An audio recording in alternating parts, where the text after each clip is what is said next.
Assalamualaikum warahmatullahi wabarakatuh. Pada kesempatan kali ini, saya akan menjelaskan materi tentang tujuan dan fungsi manajemen risiko keuangan. Sebelumnya, perkenalkan nama saya Neti Purnamasari dari kelas Manajemen 21C.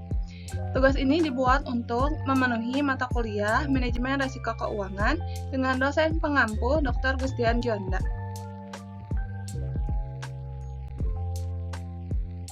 Yang pertama yaitu ada definisi manajemen risiko. Manajemen risiko yaitu usaha untuk mengelola risiko dengan cara memonitor sumber risiko, melacak, dan melakukan serangkaian upaya agar dampak risiko bisa diminimalisasi. Selanjutnya ada tujuan manajemen risiko keuangan. Ada beberapa tujuan. Yang pertama yaitu melacak sumber-sumber risiko. Poin pertama, tujuan manajemen risiko yaitu guna melakukan mitigasi atau pelacakan sumber-sumber yang berpotensi mengancam tercapainya tujuan organisasi. Proses pelacakan ini dapat dilakukan dengan riset atau analisis prosedural dari setiap aktivitas organisasi, mulai dari proses pelayanan hingga pengelolaan aset. Yang kedua, ada menyediakan informasi risiko bagi organisasi, yaitu tujuan manajemen risiko yaitu menyediakan informasi tentang sumber-sumber potensi risiko di perusahaan. Yang ketiga, menjaga stabilitas dan pertumbuhan organisasi. Tujuan manajemen risiko agar organisasi bisa berkembang dengan stabil sesuai target kerjanya. Yang keempat, ada meminimalisasi kerugian akibat terjadinya risiko. Setelah risiko ditemukan dan dianalisa, maka pihak-pihak yang terkait dengan risiko perlu melakukan upaya agar risiko tidak sampai terjadi dan mengancam keberlangsungan bisnis. Dalam hal ini, manajemen risiko bisa membantu para pihak terlibat menemukan solusi penanganan risiko seperti melenyapkan potensi, meminimalisasi, atau mentransfer risiko ke pihak lain.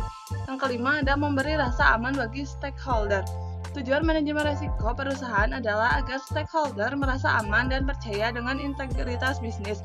Stakeholder ini bukan sebatas satuan kerja saja, tapi juga pegawai, rekanan, masyarakat, dan pihak-pihak lain yang berkepentingan dengan perusahaan, seperti pihak investor.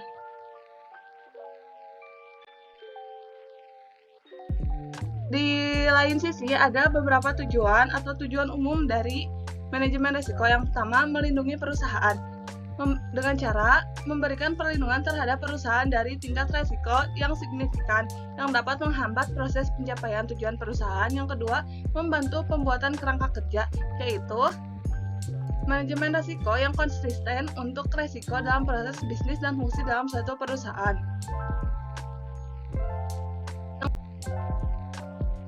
Yang ketiga, ada mendorong manajemen agar proaktif.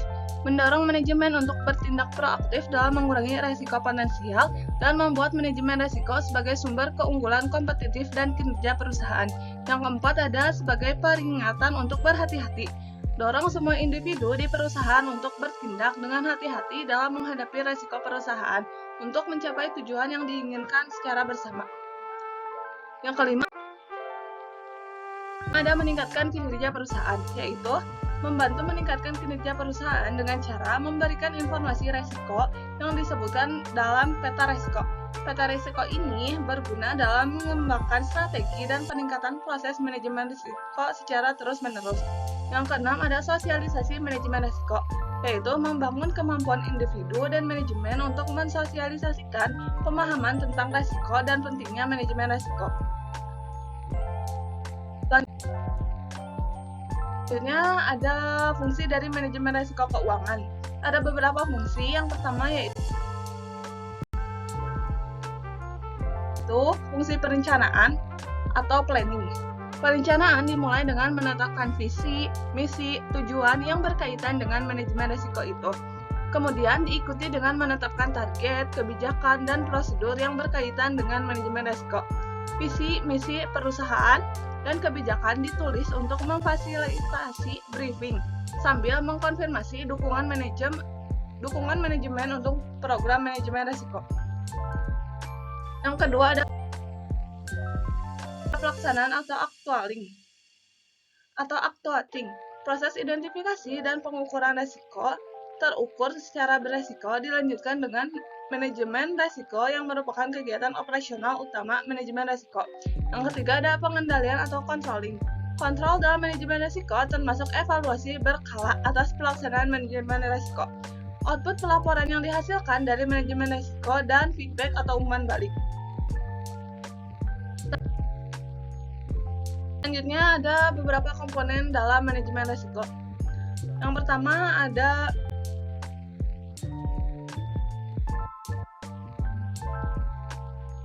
lingkungan internal atau internal environment.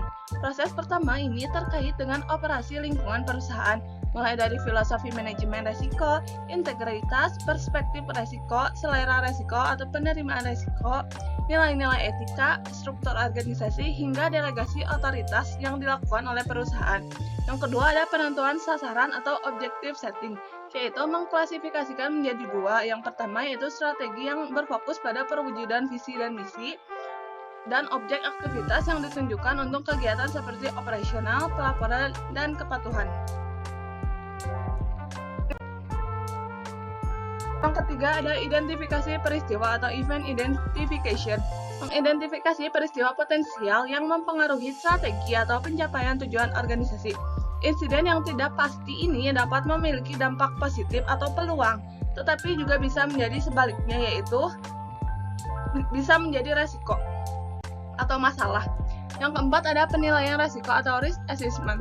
Langkah ini menilai sejauh mana peristiwa atau keadaan dapat mengganggu pencapaian tujuan perusahaan. Jumlah dampak dapat dianalisis dengan memainkan dua perspektif, yaitu kemungkinan atau kecenderungan atau peluang, dan dampak atau konsekuensi dari peristiwa atau keadaan yang terjadi. Besarnya resiko yang terrealisasi.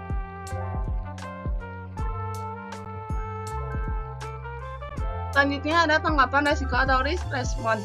Setelah itu, organisasi harus menentukan sikap hasil penilaian resiko. Respon ini dapat berupa penghindaran, mengurangi resiko, pengurangan resiko, penerimaan resiko, tergantung pada resiko yang dihadapi oleh perusahaan. Yang keenam ada aktivitas pengendalian atau kontrol aktivitas. Proses ini berperan dalam persiapan kebijakan dan prosedur untuk memastikan respon resiko dilakukan secara efektif. Aktivitas kontrol ini dapat berbentuk perbuatan dan prosedur kebijakan, keamanan, kekayaan organisasi, delegasi otoritas, dan pemisahan fungsi dan pengawasan yang terjadi di perusahaan. Yang ketujuh ada informasi dan komunikasi atau information and communication. Untuk memberikan informasi yang relevan kepada pihak terkait melalui media komunikasi yang sesuai, faktor-faktor yang perlu dipertimbangkan dalam administrasi informasi dan komunikasi, yaitu kualitas informasi yang didapat, arah komunikasi, serta alat komunikasi itu sendiri. Kedelapan ada pemantauan atau monitoring. Pemantauan dapat dilakukan secara terus-menerus saat proses sedang terjadi atau sedang berlangsung, dan saat terpisah, yaitu proses di akhir atau evaluasi terpisah. Dalam proses pemantauan, perlu untuk mengamati hambatan seperti defisiensi pelaporan, yaitu pelaporan yang tidak lengkap atau bahkan berlebihan. Bisa disebut dengan laporan yang tidak relevan.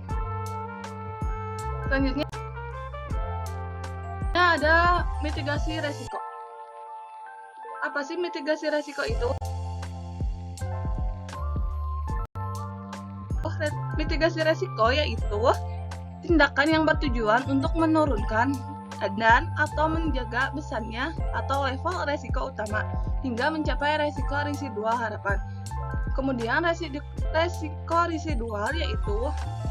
residual harapan yaitu besarnya resiko paling kecil yang dapat dicapai dan menurunkan besarnya resiko utama.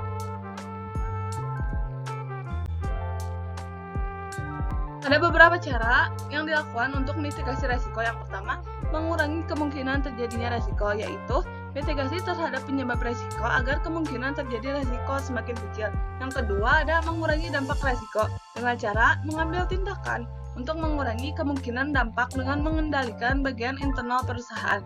Yang ketiga, ada membagi atau sharing resiko dengan cara mengambil tindakan mentransfer seluruh atau sebagian resiko kepada instansi atau entitas lain. Misalnya, untuk resiko kecelakaan kerja bisa dialihkan atau mentransfernya menjadi asuransi, atau outsourcing atau hedging.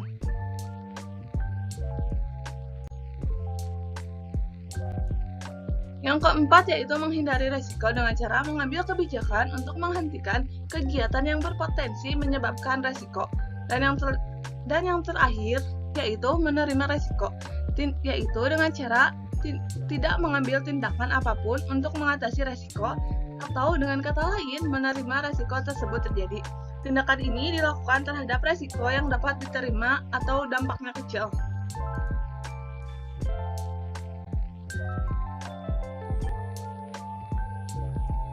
Cukup sekian materi yang dapat saya sampaikan tentang tujuan dan fungsi manajemen risiko. Mohon maaf bila ada salah-salah kata. Wassalamualaikum warahmatullahi wabarakatuh.